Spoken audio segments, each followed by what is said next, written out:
ठीक है।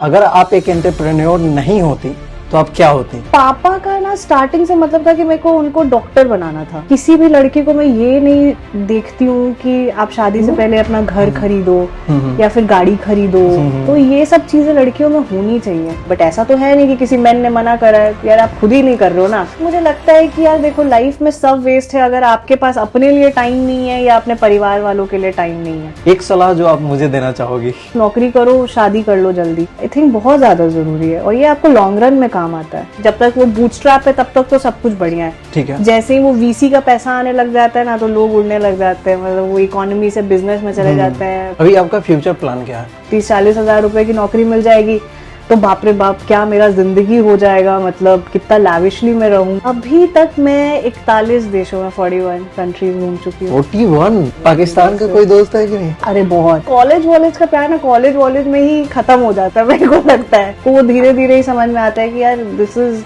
It's very difficult, इतनी आसानी से चीजें नहीं मिलती हैं। क्या आपको लगता है कि पर्सनल फाइनेंस के बारे में स्कूल में बच्चों को पढ़ाना चाहिए? अगर आपने बिजनेस स्टार्ट करा है तो आप ये सोचो कि भाई मुझे इट्स लाइक माय बेबी, मेरे को हमेशा उसके साथ जिंदगी भर रहना है या उसको अच्छे से उसका टेक केयर करना है। तो मुझे लगा कि why not start from Bihar. कि बिहार में प्रॉपर्टी के रेट इतने बढ़े हुए क्यों हैं? हेलो दोस्तों, मैं हूं उत्तम प्रकाश और आप देख रहे हैं बिहार का पहला और नंबर 1 पॉडकास्ट छुपा रुस्तम। आज की हमारी जो गेस्ट है उनका नाम है आकृति वर्मा। दोस्तों, आमतौर पर ऐसा देखा गया है कि महिलाओं का रुझान हमेशा कॉस्मेटिक इंडस्ट्री की ओर होता है, पर आकृति ने इन सब चीजों को छोड़ करके सीमेंट इंडस्ट्री की ओर जाने का फैसला किया। आकृति अपने सिंगापुर के अच्छे जॉब को छोड़ करके बिहार में आकर के खुद का सीमेंट कंपनी बना करके बहुत सारे लोगों को रोजगार दे रही हैं। तो आइए आज के इस पॉडकास्ट में हम जानते हैं आकृति वर्मा की इस जर्नी को।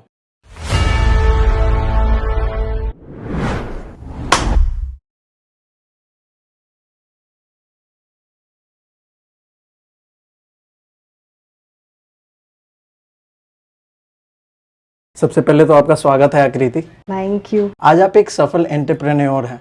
अगर आप एक एंटरप्रेन्योर नहीं होती तो आप क्या होती? मतलब कि आपका प्लान बी क्या था?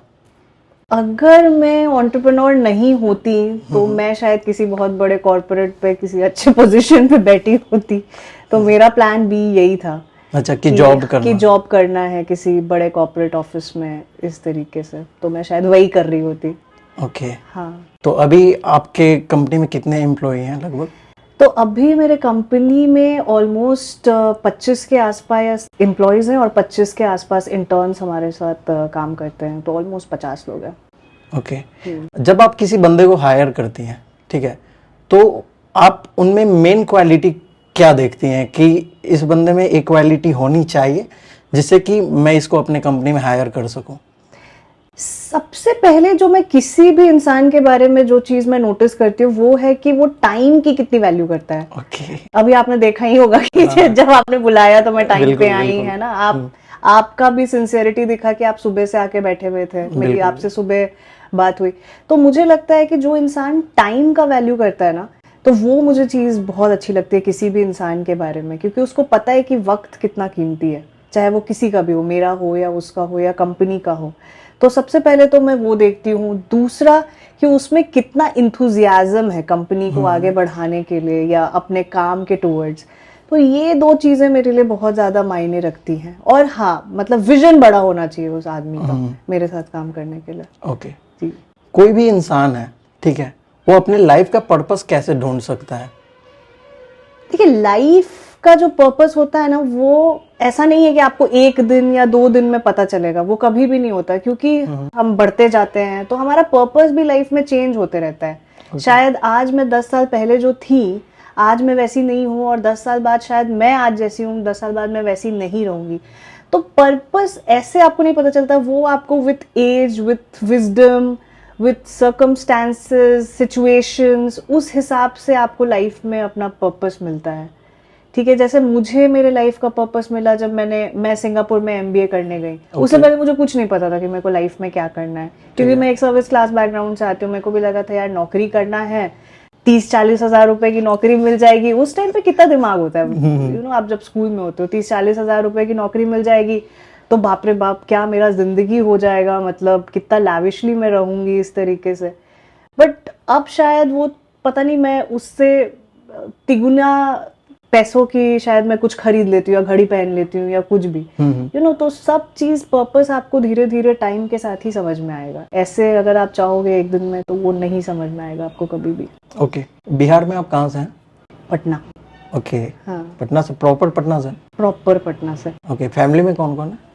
तो मेरे फैमिली में एक्चुअली हम लोगों का जॉइंट फैमिली है। ओके। तो मेरे चाचा जो हैं वो ऊपर के फ्लोर्स में रहते हैं और हम लोग नीचे के फ्लोर में रहते हैं। तो मेरे घर पे लाइक पापा हैं, मेरे भाई है, मेरी बहन है, और छोटे पापा चाचा जो मेरे में वो हैं, छोटी मम्मी है, उनके दोनों बच्चे, एक बच्चा अमेरिका में है ओके। और एक मेरी कजिन, हाँ, वो नोएडा में रहती है। तो आपकी स्कूलिंग वगैरह कहाँ से हुई है, पढ़ाई? मेरी स्कूलिंग हुई है माउंट कार्मल पटना से।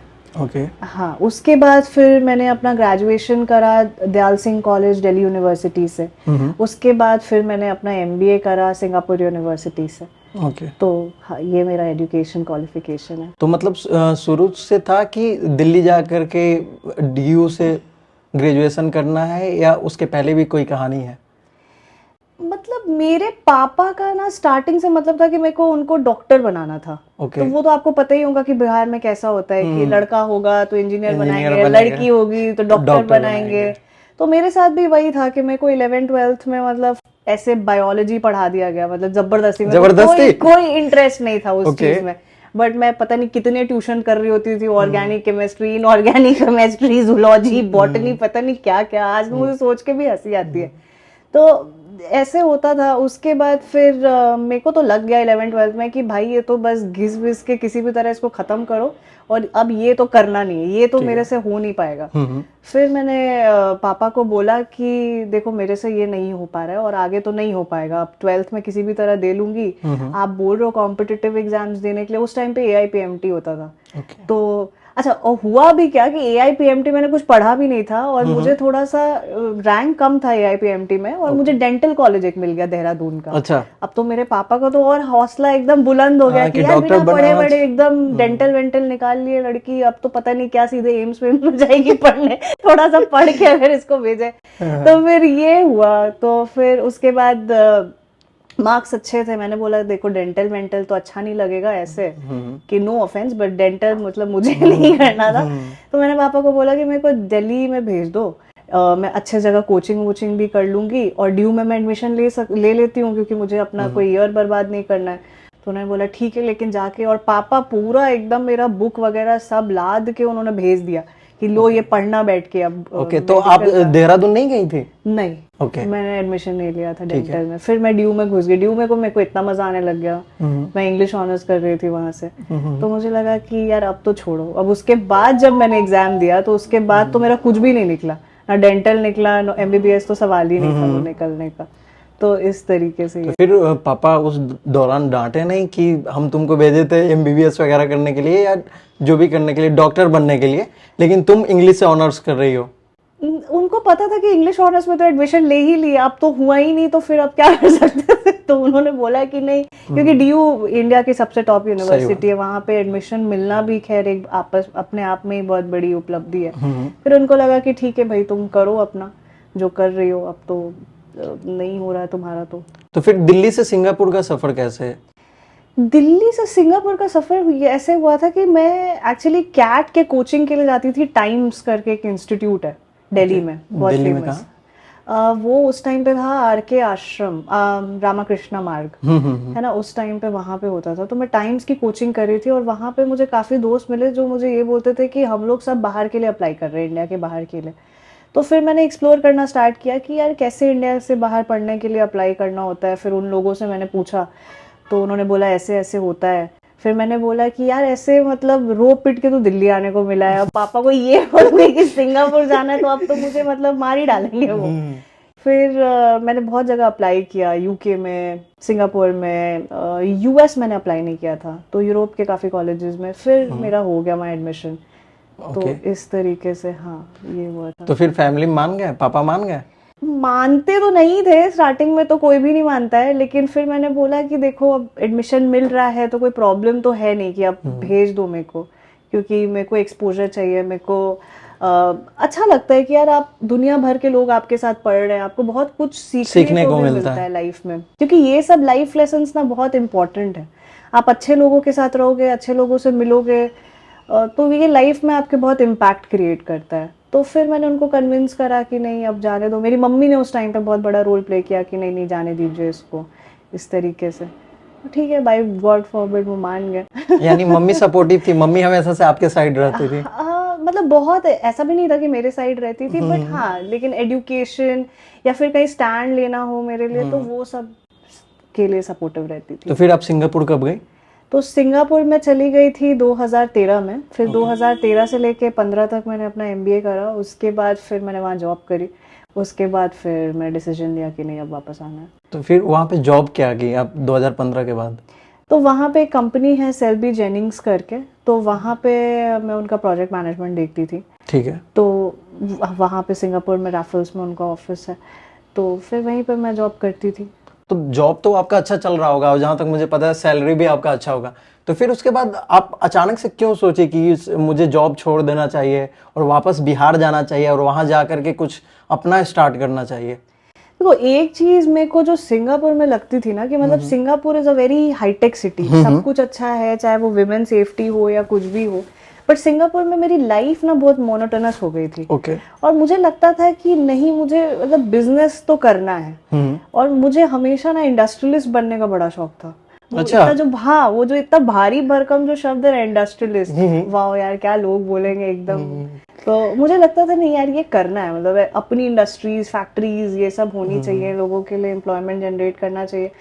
तो फिर मुझे लगा कि बिहार अब आना चाहिए, और बिहार में सबसे ज्यादा अपॉर्चुनिटी, अगर आप देखो इतना कोई कंपटीशन है नहीं, बिहार में अपॉर्चुनिटी बहुत है, तो why not.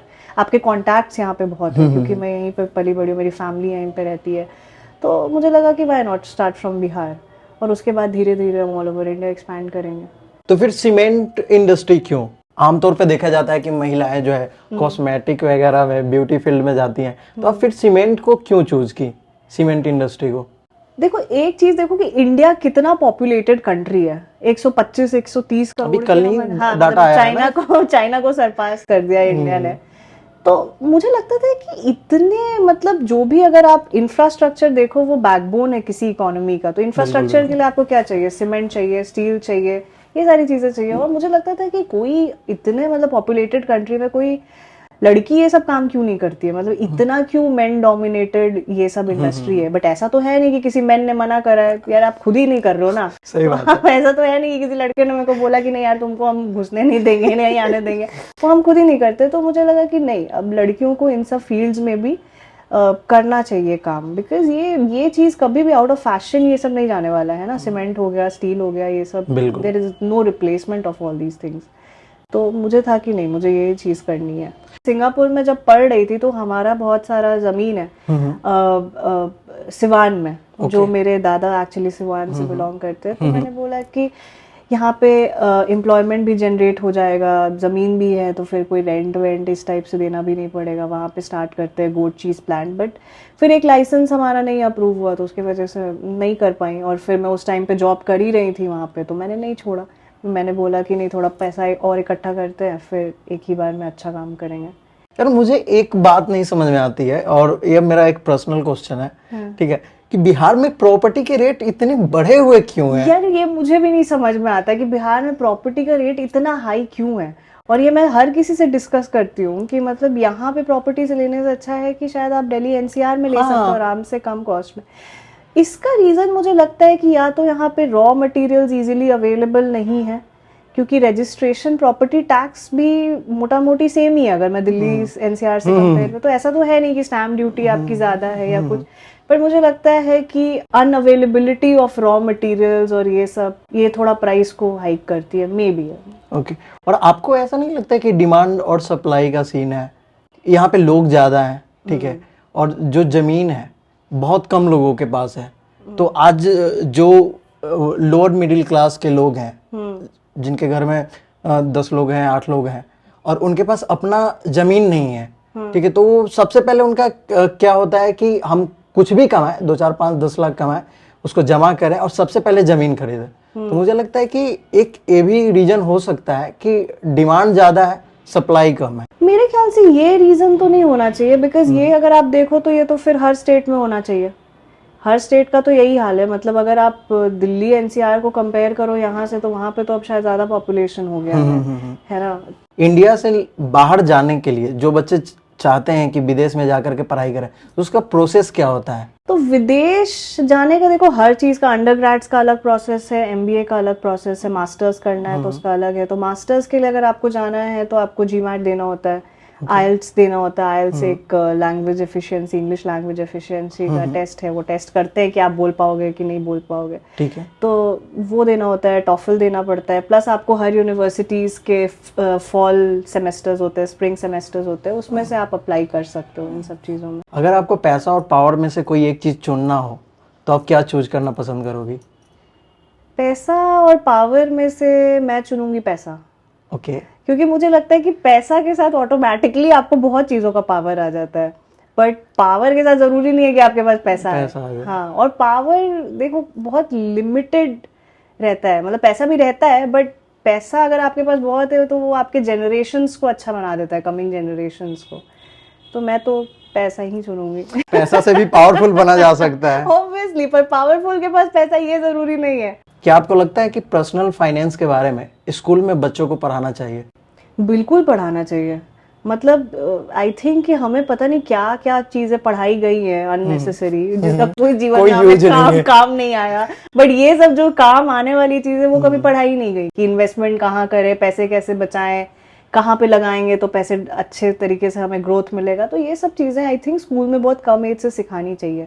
Because at the point क्या हो जाता है ना, जब आप बड़े होते हो आपको समझ ही में नहीं आता। कोई बोलेगा यहाँ लगा दो, कोई बोलेगा वहां लगा दो। तो फिर वो थोड़ा सा बच्चों में आई थिंक वो इनकलकेट करना चाहिए बहुत कम एज से ही। तो डेफिनेटली पढ़ाना चाहिए। वो कौन सी ऐसी लाइफ हैक है, ठीक है, जो आपको लगता है कि आपने बाद में सीखी, अगर आपको वो चीज पहले पता होती तो आज शायद आप कुछ ज्यादा बेहतर कर पाती? मुझे लगता है कि एक तो पेशेंस और दूसरा नेटवर्किंग। ओके। ये दो चीज आई थिंक मैंने बहुत लेट से सीखी है। क्योंकि पहले मैं बहुत इम्पेशेंट थी कि मतलब कुछ बोल दिया तो वो तुरंत हो जाना चाहिए। मतलब कुछ स्टार्ट कर दिया तो मतलब एकदम नेक्स्ट डे ही करोड़ रुपए आ जाने चाहिए वैसा। बट ऐसा लाइफ में होता नहीं है। आपको वो धीरे धीरे ही समझ में आता है कि यार this is it's very difficult, इतनी आसानी से चीजें नहीं मिलती हैं। तो पेशेंस मैंने बहुत लाइफ में बाद में सीखा है, जो मैं शायद पहले सीखती तो वो थोड़ा सा चेंजिंग होता। और नेटवर्किंग, मतलब नेटवर्किंग आपको बिजनेस में इट्स वेरी वेरी इंपॉर्टेंट। तो वो भी मैंने थोड़ा बाद में मतलब अच्छे लोगों के साथ थी ऑलरेडी, बट ऐसा है कि अब बातें स्टार्ट करी, नेटवर्क बढ़ाना अपना और ये सब, तो ये सब बहुत बाद में करा। किसी बिजनेस को सफलतापूर्वक चलाने में मार्केटिंग का क्या रोल होता है? बहुत ज़्यादा रोल है मतलब मार्केटिंग का। क्योंकि अगर आप अच्छे से मार्केटिंग नहीं करोगे, आप प्रोडक्ट को अपने रिप्रेजेंट नहीं करोगे कहीं पे भी, तो कौन आपके प्रोडक्ट को खरीदेगा। तो सबसे ज़्यादा ज़रूरी है कि यार एक तो प्रोडक्ट अपना मतलब टॉप क्लास बनाओ, उसमें कोई कॉम्प्रोमाइज़ नहीं होना चाहिए उसके क्वालिटी में। प्राइस आपका बहुत ही कंपेटिटिव रखो और मार्केटिंग अपनी आप सॉलिड रखो। क्योंकि अगर मार्केटिंग अच्छी है तो फिर तो सब कुछ ही बढ़िया है। मार्केट में इतना कंपटीशन है तो आप कंपटीशन से कैसे डील करती हैं?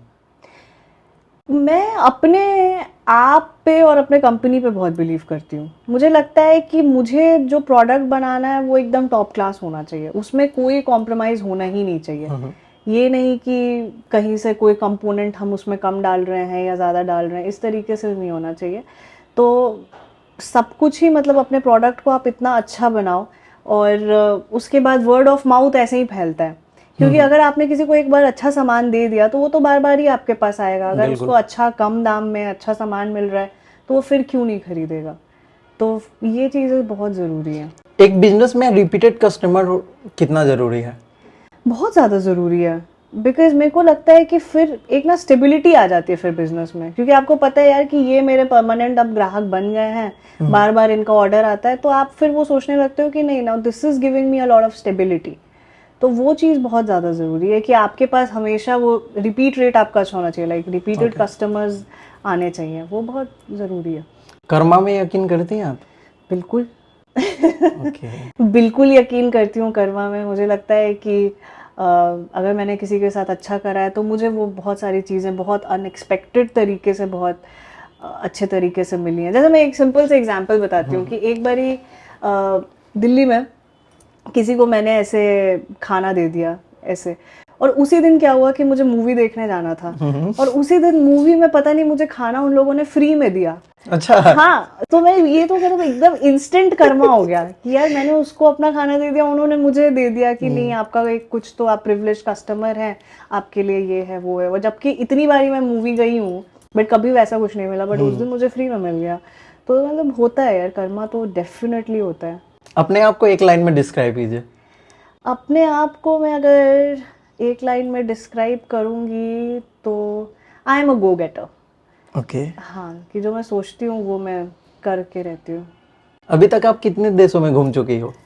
अभी तक मैं 41 देशों में 41 कंट्रीज घूम चुकी हूँ। 41? 41। ओके। हाँ, तो उनमें से फेवरेट कौन सा है? नॉर्वे। क्यों? मतलब नॉर्वे इतनी खूबसूरत जगह है कि मुझे यकीन ही नहीं होता। जब मैं स्विट्जरलैंड गई थी तो मुझे स्विट्जरलैंड बहुत खूबसूरत लगा था, बट जब मैं नॉर्वे गई मुझे लगता है स्विट्जरलैंड भी उसके सामने कुछ नहीं है। तो इतना रॉ वहाँ का, अभी भी इतनी पॉपुलेशन नहीं है, ब्यूटी लैंडस्केप अभी भी बिल्कुल रॉ, रफ सीज, और मतलब इट्स ब्रेथटेकिंगली ब्यूटीफुल। और वहाँ पे मैंने नॉर्दर्न लाइट्स देखा। ओके। तो हाँ, और इसकी भी कहानी बड़ी इंटरेस्टिंग है नॉर्दर्न लाइट्स की। तो नॉर्दर्न लाइट्स देखने के लिए मैंने एक होटल का रूम बुक करा था जो कि पूरा एकदम ऐसे ग्लास इग्लू टाइप का था, जहाँ पे आप लेट के नॉर्दर्न लाइट देख सकते हो। वो बहुत ही एक्सपेंसिव था, बट उस दिन हमें नॉर्दर्न लाइट्स दिखाई ही नहीं। जब हम ड्राइव कर रहे थे उस दिन हमें नॉर्दर्न लाइट्स दिख गया। मेरे को लगा कि यार अभी फोटो वोटो ले लेते हैं गाड़ी में से, बाद में कल तो हो गए, पर वो फिर हुआ ही नहीं उसके बाद। पर मेरे को लगा कि यार चलो देख तो लिया कम से कम, नहीं तो मैं तो रोने लग जाती कि इतने पैसे खर्च करके वहां गई हूँ, दिखा भी नहीं। तो ये चीज है। तो अगर कभी वहां रहने का मौका मिले तो आप रहना चाहेंगी? अरे बिल्कुल रहना चाहूंगी। मैं तो सोचते रहती हूँ, मैं तो ढूंढते रहती हूँ घर मिल जाए मेरे को, नॉर्वे में एक लेके रख लेती हूँ। तो बिल्कुल रहना चाहूंगी। आपके हिसाब से कौन कौन से ऐसे स्किल्स हैं जो आपको लगता है कि हर किसी को पता होना चाहिए? एक तो मुझे लगता है कि कम्युनिकेशन स्किल्स आपका बहुत टॉप नॉच होना चाहिए, क्योंकि अगर आप कम्यूट कर सकते हो ना लोगों के साथ, कम्युनिकेट कर सकते हो अगर आप लोगों के साथ, तो वो बहुत आपकी लाइफ इजी बना देता है। दूसरा कि आपकी नेटवर्किंग, मतलब जिनके साथ आप उठते बैठते हो वो लोग बहुत मतलब अच्छा सर्कल होना चाहिए, मतलब कुछ कर रहे हो वो लाइफ में, ये नहीं कि आप बस तफरी मार रहे हो इस तरीके से, यू नो। तो ये चीज़ बहुत ज़रूरी है। कम्युनिकेशन हो गया, आपका नेटवर्किंग हो गया, प्लस पेशेंस बहुत ज़्यादा ज़रूरी है। अगर आप बिजनेस में आने का सोच रहे हो तो patience is the key. Business में अभी शुरुआत जो महिलाएं कर रही हैं उनको आप क्या सलाह देना चाहेंगी, बिहार में खास तौर पे जो भी कर रही हैं? देखिए, मैं बिजनेस जो मैं मोस्टली औरतों को जो देखती हूँ ना करते हुए, वो यही करती हैं कि ब्यूटी पार्लर खोल लिया, सैलून खोल लिया, या फिर कॉस्मेटिक से रिलेटेड कुछ कर लिया। तो मैं ये बोलूँगी कि ये ना इंडस्ट्री बहुत ही सैचुरेटेड हो गई है और बहुत कॉम्पिटिटिव इंडस्ट्री है। ठीक है। तो कुछ ऐसा आप ढूंढो कि जहाँ पे कंपटीशन थोड़ा कम है, और करेज आपको रखना पड़ेगा। बिकॉज औरतों के साथ मैं क्या देखती हूँ कि वो मुझे बताती है, जैसे जो औरतें मेरे साथ भी काम करती हैं उनका ये है कि नहीं, घर पे मना कर दिया जाता है, आप काम मत करो, ये नहीं करो। तो वो सब नहीं होना चाहिए। मतलब अगर आपने बिजनेस स्टार्ट करा है तो आप ये सोचो कि भाई मुझे इट्स लाइक माय बेबी, मेरे को हमेशा उसके साथ जिंदगी भर रहना है, या उसको अच्छे से उसका टेक केयर करना है, तो हौसला नहीं छोड़ना है। एक व्यस्त बिजनेस वुमेन होने के नाते आप अपने प्राइवेट लाइफ को कैसे मैनेज कर पाती हैं और अपने वर्क लाइफ को, दोनों के बीच में संतुलन कैसे बना पाती हैं? मैं ऐसा है कि मैं टाइम अपने परिवार वालों के साथ स्पेंड करना बहुत पसंद करती हूँ, कि मैं उनके साथ, क्योंकि मुझे लगता है कि यार देखो लाइफ में सब वेस्ट है अगर आपके पास अपने लिए टाइम नहीं है या अपने परिवार वालों के लिए टाइम नहीं है। तो रात में जैसे उनके साथ, मैं रात में आती हूँ घर तो उनके साथ बैठ के खाना खाना, या अपने कुत्तों के साथ खेलना, या फिर इस तरीके से उनको बाहर लेके जाना, या फिर उनको शॉपिंग कराने लेके जाना, इन सब चीज़ों से मुझे बहुत खुशी मिलती है अब। तो मैंने ऐसे बांटा हुआ है कि जब तक मैं काम कर रही हूँ ऑफिस में तो भाई मैं काम कर रही हूँ, घर आ रही हूँ तो फिर अभी कोई काम नहीं करना, मेरे को अपने पेरेंट्स के साथ टाइम स्पेंड करना है, अपने सिबलिंग्स के साथ। और जैसे मैंने एक और एम बनाया हुआ है, क्योंकि मुझे लगता है कि जिंदगी में देखो किसी का भी ये एम नहीं है कि बस पैसे कमाना है या ये करना है। आखिर में एंड गोल, सबका एंड एम कुछ और ही होता है है ना, आपका भी एंड गोल कुछ और होगा, बिल्कुल है ना। मेरा भी एंड गोल ये नहीं है कि मैं बस पैसे कमाऊं या फिर ये करूं, बस काम ही करते रहूं, नहीं। मैंने अपने आप को प्रॉमिस करा है कि इतना मेहनत करना है कि हर 3-4 महीने में फिर हम एक इंटरनेशनल वेकेशन या नेशनल वेकेशन लेंगे, बट उस 3 महीने में जबरदस्त काम करो।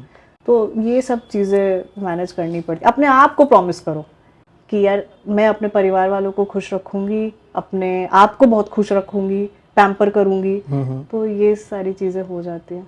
तो अभी कौन से देश में आप घूमने जाने वाली हैं? अब मेरा नेक्स्ट प्लान तो है कि मैं इजिप्ट और इजराइल करूं। ओके। इजिप्ट, इजराइल, टर्की ये करूं। ओके। तो ये मेरा है, देखो अब जून जुलाई में। महिलाओं के पास वैसी कौन सी ताकत है जो जो मतलब कि बिजनेस में पुरुषों से ज्यादा स्पेशल बना सकती हैं खुद को? एक तो मुझे लगता है कि महिलाएं बहुत ही मल्टीटास्कर होती है, कि बहुत सारी चीजों को एक साथ वो मैनेज कर लेती है। पुरुष नहीं होते इस मामले में? पुरुष इतना नहीं होते, वो एक टाइम पे मुझे लगता है एक ही काम कर सकते हैं। वो ऐसा नहीं है कि आप उनको बोल दो कि यार ये भी कर लेना, वो भी कर लेना, वो भी कर लेना, तो वो नहीं, वो एक टाइम पे एक ही काम करेंगे। ठीक है। बट अगर किसी लड़की को देखो तो ये भी कर लेना, अच्छा वो भी कर लेना, वो भी कर लेना, वो सब कुछ मैनेज कर लेती है बहुत आसान से। तो आई थिंक कि लड़कियों में ये एक सुपर पावर है मल्टीटास्किंग का। तो ये है। मुश्किल समय में आप कैसे खुद को मोटिवेट करती रहती हैं? मैं अपने आप को पता है एक ही लाइन बोलती हूँ, मैं बोलती हूँ कि देखो लाइफ कभी एक जैसा चलता नहीं है, ठीक है। लाइफ में अप डाउन होते ही रहता है। तो मैं बोलती हूँ कि ठीक है यार, अभी बुरा समय चल रहा है, निकल जाएगा इस तरीके से। और मेरे को लगता है कि फिर पता है मैं क्या सोचती हूँ, मैं ये सोचती हूँ कि यार अकेले आए, अकेले जाना है, क्यों दूसरे की वजह से हेडेक लेके अपना जीवन खराब कर रहे हैं। क्योंकि आपके लाइफ में प्रॉब्लम तभी आता है जब वो दूसरे की वजह से ही होगा, कभी आपको खुद की वजह से आप प्रॉब्लम नहीं फेस करोगे, है ना। तो मुझे लगता है कि यार क्यों मैं इतना टेंशन ले रही हूँ, जो होगा अब देखा जाएगा। पहले तो बहुत टेंशन लेती थी, अब तो मेरा ये हो गया है कि नहीं, देखा जाएगा यार, अब जो होगा। मेरा भी एक मतलब कि मेरा नहीं है, लेकिन मेरा पर्सनली ये लाइन बहुत पसंद है, everything happens for a reason. मुझे लगता है ना कि जो भी हो रहा है वो बहुत ही अच्छा हो रहा है। और ये चीज जब आप बाद में देखेंगे ना, आज मान लीजिए कि आपके साथ कुछ हुआ, ठीक है, आज हो सकता है कि आपको बुरा लगे कि मेरे साथ ही ऐसा क्यों हो रहा है यार, लेकिन बाद में 1 दिन 2 दिन या 1 साल 2 साल बाद जब आप उन चीजों को जोड़ के देखेंगे ना, तो आपको समझ में आएगा कि उस दिन जो हुआ अच्छा ही हुआ था। सही बात। इनमें से अगर आपको चूज करना हो तो आप क्या चूज करेंगे? स्मार्ट वर्क या hard work? Smart work. Netflix या बुक? नेटफ्लिक्स। अरेंज मैरिज या लव मैरिज? यार मन तो है लव हो जाए देखो अभी तो टाइम भी नहीं मिलता है कि लव भी कर पाए, मतलब हो जाए तो बहुत बढ़िया। ओके। नहीं तो पापा जिंदाबाद करवाएंगे मेरा अरेंज मैरिज। तो कॉलेज में नहीं हुआ कभी? कि कॉलेज का प्यार ना कॉलेज में ही खत्म हो जाता है, मेरे को लगता है। तो वो फिर बाद में नहीं हो पाता है। मतलब आप सोचोगे कि कॉलेज में प्यार करके आपकी शादी होगी, उसके साथ बहुत मुश्किल है। क्या आपको लगता है कि जो भी नए स्टार्टअप हैं, ठीक है, उनको जितना कम से कम हो सके कैश बर्न पर फोकस करना चाहिए? देखो ये डिपेंड करता है कि आपका किस टाइप का स्टार्टअप है। अगर आपका जैसे फूड रिलेटेड बिजनेस है या फूड रिलेटेड स्टार्टअप है या फिर सर्विस रिलेटेड हो गया, तो अगर ये लोग, इन लोग के लिए वो एक नेसेसिटी है कि इनको कैश बर्न करना ही पड़ेगा, है ना। तो अगर जैसे जेप्टो है, जोमैटो है, अगर वो हमें ऑफर कोड नहीं देंगे या फिर कैश बर्न करके अपनी मार्केटिंग नहीं करेंगे, तो फिर कौन खरीदेगा उनसे, है ना। तो कुछ स्टार्टअप में I think it is a necessity, but बहुत ज्यादा ओवर स्पेंड करना आई थिंक कि पहले आई थिंक आपको ना अपने ऑपरेशंस, आपके प्रोडक्ट डेवलपमेंट और ये सब पे ध्यान देना चाहिए, रादर देन कि आप पैसे उड़ाते रहो फालतू का। बिकॉज अब क्या होता है स्टार्टअप्स में कि जैसे ही, जब तक वो बूटस्ट्रैप है तब तक तो सब कुछ बढ़िया है, ठीक है। जैसे ही वो वीसी का पैसा आने लग जाता है ना, तो लोग उड़ने लग जाते हैं, मतलब वो इकोनॉमी से बिजनेस में चले जाते हैं। फिर गाड़ी अगर कोई छोटी सी होगी उससे वो मर्सिडीज पे आ जाते हैं। तो ये सब आई थिंक लोग ना फिर वो चीज़ अपना एम भूल जाते हैं। तो जितना कम आप कैश बर्न करो वो ज्यादा बेटर है। एक एंटरप्रेन्योर में क्या गुण होने चाहिए ये तो हर कोई जानता है, लेकिन क्या गुण नहीं होने चाहिए ये मैं आपसे जानना चाहता हूँ। आई थिंक कि एक तो मतलब इम्पेशेंट नहीं होना चाहिए एंटरप्रेन्योर, और दूसरा चीज कि एंटरप्रेन्योर मतलब ये नहीं होना चाहिए कि आप सिर्फ अपने से ऊपर वाले से सीखो, ठीक है, आप रहो अपने से ऊपर वाले से, वेल एंड गुड, बट मुझे लगता है हर किसी से सीखो, चाहे वो अगर आपका लेबर ही है तो वो भी आपको बहुत कुछ लाइफ में सिखा रहा है। तो you have to be like open for learning. तो ऐसा नहीं है कि आप में ये क्वालिटी होनी चाहिए यार यार ये तो मेरे से नीचे है, या फिर ये तो मेरे लिए काम करता है, मेरे को पढ़ा के जाता है, ये नहीं होना चाहिए बिल्कुल भी, बिकॉज वो reverse mentoring is very very important. अभी तक का लाइफ का सबसे टफेस्ट मोमेंट क्या था? मेरे लाइफ का सबसे टफ मोमेंट था जब when I lost my mother. तो वो 2019 में when I lost her, that was the toughest moment of my life. और मुझे लगता है कि आई थिंक वो लाइफ मतलब फेज ना किसी के भी शायद जिंदगी में नहीं आना चाहिए, because that is so bad. वो इतना खराब होता है ना वो चीज़ से गुजरना, या फिर उस चीज़ को फेस करना।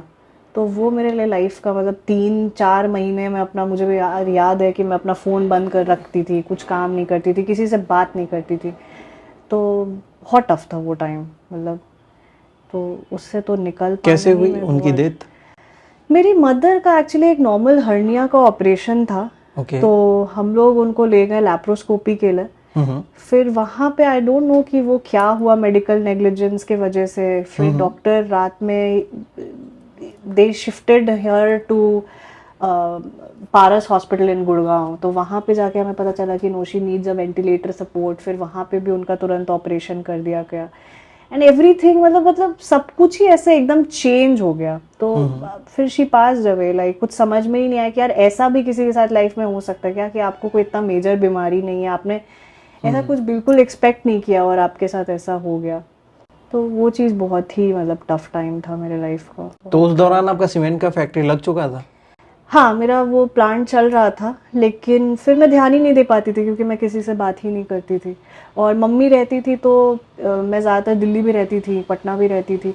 तो मम्मी रहती थी तो वो खुद फैक्ट्री पे जाती थी, काम वगैरह मेरा देख लेती थी सब कुछ। तो वो मुझे बहुत हेल्प मिल जाता था। तो वो थोड़ा सा एक बहुत ज़्यादा वो हो गया था। काम तो चल रहा था लेकिन मैं कॉन्सेंट्रेट नहीं कर पा रही थी। अभी आपका फ्यूचर प्लान क्या है? तो मेरा एक बहुत बड़ा फ्यूचर प्लान ये है कि मुझे इंडिया के ना जो चारों पॉइंट्स हैं वहाँ एक एक फैक्ट्री डालनी है। बिकॉज इससे क्या होता है कि फिर आपका जो प्रोडक्ट है ना वो पूरे ऑल ओवर इंडिया में अवेलेबल हो जाता है। तो अभी जैसे बिहार में कर लिया, दिल्ली में कर लिया, अब मेरा है कि नॉर्थ ईस्ट में भी मैं कुछ करूं। बिकॉज वो स्टेट्स मेरे को लगता है कि शायद अभी हमसे बहुत कटे हुए स्टेट्स हैं, राइट। तो मुझे वहाँ के लिए कुछ करना है।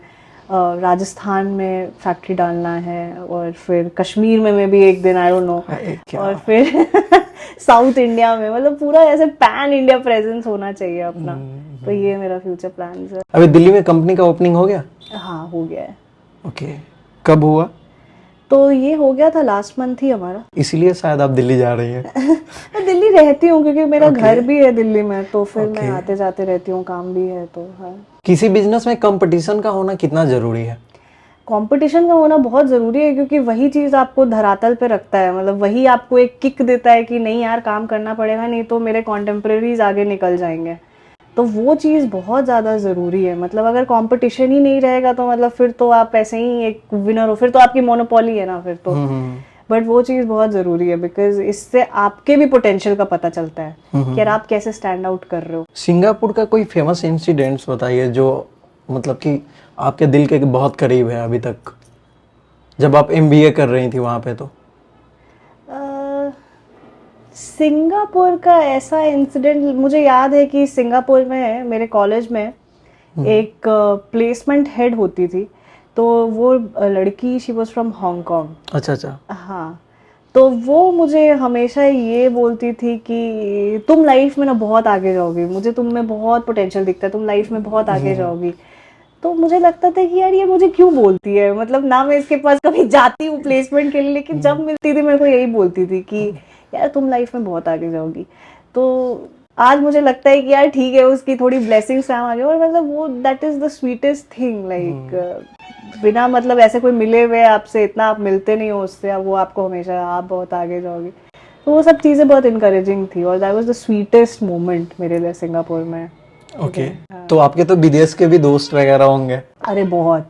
तो बाहर पढ़ने से ये बड़ा फायदा है कि आपको पूरे दुनिया में दोस्त मिल जाते हैं, गाड़ी वाड़ी से अपने घुमा देते हैं, पूरा जाओ तो रख वक भी लेते हैं अपने घर में। तो ये सब चीजें का बहुत फायदा है। मतलब पाकिस्तान का कोई दोस्त है कि नहीं? पाकिस्तान के मेरे कोई दोस्त नहीं है एज सच, बट हाँ मैं पाकिस्तानियों से मिली हूँ, बट ऐसा नहीं है कि मतलब दोस्त। कैसा होता है उनका बिहेवियर? मतलब कि वो लोग भी कैसे है कि न्यूज पे दिखाते हैं कि इंडिया पाकिस्तान एकदम युद्ध टाइप का? नहीं यार, अच्छे होते हैं, मतलब काफी अच्छे होते हैं, ऐसी कोई बात नहीं है कि मतलब they are very nice people. और अच्छे से, जैसे मालदीव्स में और सिंगापुर में मतलब एक दो बारी दे came and they were talking ऐसे, तो मतलब खुद से ही खाना ऑफर करना कि आप खाइए और ये वो, और वो खुद बोलते हैं यार कि हमें इंडिया इतना पसंद है, हमें इंडियंस इतने अच्छे लगते हैं। तो अब पता नहीं, मेरा तो एक्सपीरियंस सही रहा है, तो मैं तो इस पे अब कुछ बोल नहीं सकती। सफलता के लिए आवश्यक माने जाने वाले जो गुण होते हैं वो कौन कौन से हैं?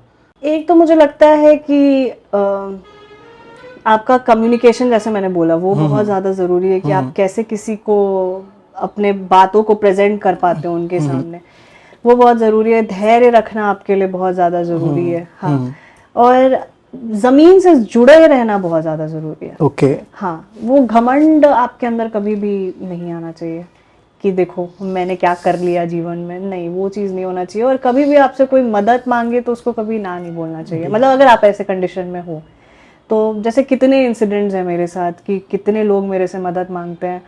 हाँ, मतलब नौकरी वोकरी के लिए मांगते तो भाई मेरे पास तो लिमिटेड नौकरी, अब सबको तो मैं दे नहीं सकती, बिल्कुल बिल्कुल। बट हाँ मैं जिसके लिए कर सकती हूँ करती हूँ मैं। तो ये चीजें होनी चाहिए, आदमी को यही चीजें सक्सेसफुल बनाती है।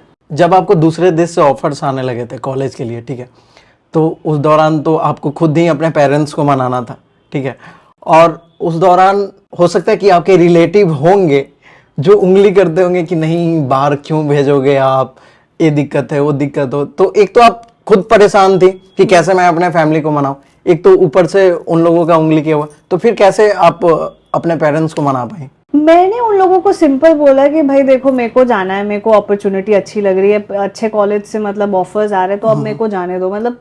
और यार परिवार वाले लोग का तो काम ही है, मतलब उनको फिर वो टाइटल पे वो कैसे खड़े उतरेंगे, मतलब अगर वो उंगली ना करे आपके जीवन में। तो मुझे लगता है कि यार अब दो कान है, एक कान से सुनो, एक कान से निकाल दो।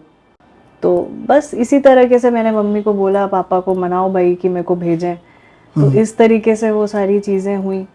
और एक चीज मैं हमेशा जो चीज देखती हूँ ना, कि जो एक चीज मैं हमेशा मानती हूँ कि जो आपसे बेहतर जीवन में कर रहा होगा ना, वो कभी आपको किसी चीज के लिए ना नहीं बोलेगा। अगर आप अच्छे चीज के लिए, अगर आप बोलो मुझे पढ़ने जाना है या मुझे ये खरीदना है वो खरीदना है, अगर वो जेन्युइनली अच्छी चीज है, तो जो भी आपसे बेहतर कर रहा होगा जीवन में, वो हमेशा आपको प्रोत्साहित ही करेगा, मतलब मोटिवेट ही करेगा आपको कि नहीं यार करो, इनकरेज करेगा।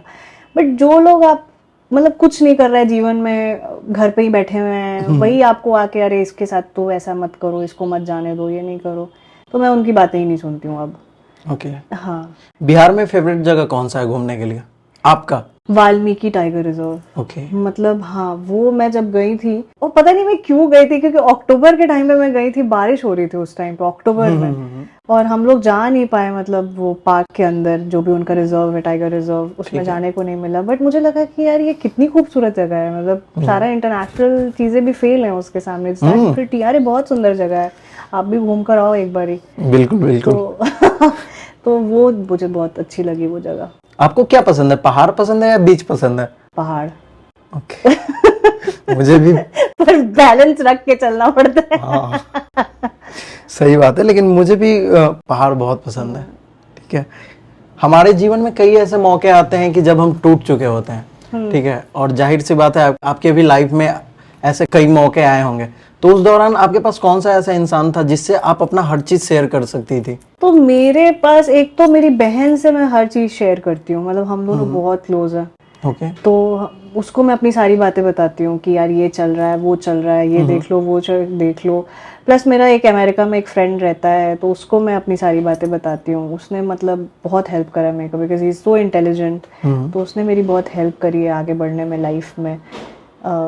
तो ये दो लोग हैं, मतलब रहे हैं मेरे जीवन में, जिनको मैं अपनी सारी बातें बताती हूँ। लड़कियों को इंडिपेंडेंट होना कितना जरूरी है? लड़कियों को इंडिपेंडेंट होना बहुत जरूरी है। मुझे लगता है कि लड़कियां ना, मतलब आज के डेट में भी अगर मैं देखूं, उनका सिर्फ एक गोल रह गया है कि बस नौकरी करो, शादी कर लो जल्दी। बट किसी भी लड़की को मैं ये नहीं देखती हूँ कि आप शादी से पहले अपना घर खरीदो या फिर गाड़ी खरीदो। तो ये सब चीजें लड़कियों में होनी चाहिए। फाइनेंशियली इंडिपेंडेंट नहीं रहोगे तो फिर तो आपको हर के सामने मतलब हाथ ही फैलाना पड़ेगा, चाहे वो आपके पापा हो या फिर आपका हस्बैंड हो या जो भी हो। तो इससे मतलब कितना अच्छा लगेगा यार आपको किसी के सामने कुछ भी मांगने का। आप वैसे पोजीशन में रहो ना यार कि मैं दूंगी, मैं दूंगी। तो इस टाइप से आई थिंक बहुत ज्यादा जरूरी है और ये आपको लॉन्ग रन में काम आता है। How do you approach risk taking and decision making in your business? तो डिसीजन मेकिंग का तो ये होता है कि मैं हमेशा एनालाइज करती हूँ कि जहाँ पे भी मेरे जो कस्टमर्स हैं तो वो एग्जैक्टली मतलब मेरे प्रोडक्ट से चाहते क्या हैं। तो आप मतलब अपने कस्टमर्स को थॉरो स्टडी करो और उनके वो जो बिहेवियर्स और डिजायर्स हैं मतलब उनको क्या एग्जैक्टली चाहिए उस पे आप काम करो। तो उस हिसाब से आप डिसीजन लो। जैसे एक बिजनेस में टर्म होता है ना स्वॉट एनालिसिस, पेस्टल हो गया कि आप कोई भी बिजनेस स्टार्ट कर रहे हो तो आप पहले देखो कि मेरे भैया स्ट्रेंथ क्या है, वीकनेस क्या है, अपॉर्चुनिटी क्या है, थ्रेट क्या है। ये चीज आपको एनालाइज करनी बहुत जरूरी है। तो सेम उसी इन सब चीजों पे आपका डिसीजन बेस्ड होता है। अब जैसे कोविड का टाइम आ गया, अब आप कैसे आप बिजनेस करोगे, तो ये सब एक मेजर डिसीजन है कि भाई हम कैसे कर सकते हैं। तो ये सारी चीजें बहुत ज्यादा जरूरी है। एक महिला होने के नाते आपको बिहार में बिजनेस करने में क्या क्या चुनौतियों का सामना करना पड़ा, जो आपको लगता है कि सिर्फ महिला होने के ही नाते इन चुनौतियों का सामना करना पड़ रहा है? एक तो मुझे लगता है कि मैं किसी के सामने अगर जाती हूँ ना तो उनको लगता है कि यार उन्होंने पहले कभी भी देखा नहीं है कि कोई लड़की इस फील्ड में काम करे, तो उनको बड़ा शॉकिंग लगता है। तो मुझे लगता है कि इनको पहले लगता था कि यार शायद इसकी कंपनी नहीं है, ये काम कर रही है। अच्छा, तो इस तरीके से हाँ ये काम कर रही है किसी कंपनी के लिए। तो उनको मतलब लोग मुझसे पूछते थे कि अब वो मेरा लाइफ जर्नी जानने लग जाते थे, यार आपने कैसे शुरू करा, आप कैसे आ गए, हमने तो कभी किसी को देखा नहीं है। तो वो एकदम एस्टोनिशिंग वो नहीं होता एकदम, तो वैसा उनका हो गया था। तो ये थोड़ा सा मेरे को चैलेंज का सामना करना पड़ा। बट मैं एक चीज बोलूंगी कि बिहार में लोग बोलते हैं कि इतना टफ है बिजनेस करना, ये है वो है, ऐसा बिल्कुल भी नहीं है। ऐसा सच में बिल्कुल भी नहीं है कि लोग आपको परेशान करते हैं। कोई आपको परेशान नहीं करता, कोई पॉलिटिशियन आपको परेशान नहीं करता है। मतलब ये सब सिर्फ बोलने का है। जो इसने खुद नहीं करा होगा ना यही सब अपना हवा उड़ाएगा। सही बात आपको सब सपोर्ट करते हैं, ऐसी कोई बात नहीं है, बिल्कुल भी ऐसी बात नहीं है। और ये जेन्युइन थिंग है कि मतलब आप करो, लोग आपको सच में बहुत रिस्पेक्ट करते हैं, आपको प्यार करते हैं और सब कोई आपको रिस्पेक्ट करता है। ऐसी मतलब कोई बात ही नहीं है जितना मैं सुनती हूँ बिहार के बारे में। अभी आपकी कंपनी कौन कौन से प्रोडक्ट बनाती है? अभी हमारा है वॉल पुट्टी हो गया, सीमेंट वॉल पुट्टी हो गया, पेंट्स हो गया, पेंट्स भी है हाँ। बाकी अभी जो मेरा एक्सपेंशन का प्लान है एक और कि मैं AKV स्टोर्स के नाम से अपने स्टोर्स रूरल एरिया में बनवाने वाली हूँ। कि मतलब हाँ बिहार के हर एक डिस्ट्रिक्ट में गांव में AKV स्टोर्स के नाम से हमारा स्टोर होगा। तो वो अभी एक चल रहा है हमारा। तो जब आप कंपनी स्टार्ट की थी तो इन्वेस्टमेंट मिले थे या नहीं? नहीं, मेरा बूटस्ट्रैप था। मैंने खुद ही अपने पैसे लगाए थे जो मैंने सिंगापुर में कमाए थे। तो मैंने खुद ही वो पैसों से अपना स्टार्ट करा था। तो अभी इन्वेस्टर्स हैं कंपनी में या नहीं? नहीं, इस कंपनी में अभी कोई इन्वेस्टर्स नहीं है। बट हाँ जो बाकी कंपनीज में अभी जो बनाऊंगी उनमें मैंने सोचा है कि फंड्स लेकर रेज करूं। हाँ, एक सलाह जो आप मुझे देना चाहोगी? आप देखो पहले तो बहुत अच्छा काम कर रहे हो, थैंक यू, है ना, और बस आप कंसिस्टेंट रहो आई थिंक। और मैं आपको बोल रही हूँ कि आप आने वाले टाइम में बहुत बड़ी यूट्यूबर बनने वाले हो। बहुत बहुत धन्यवाद। आपसे एक रिक्वेस्ट है कि आपके थ्रू जो भी ऑडियंस आएंगे आप प्लीज उनको बोलिए कि मेरे चैनल को सब्सक्राइब करें, वीडियो को लाइक करें, शेयर करें और कमेंट करें। बिल्कुल, please subscribe to his channel, like, comment and share. Thank you. Thank you so much. Thank you so much, Akriti.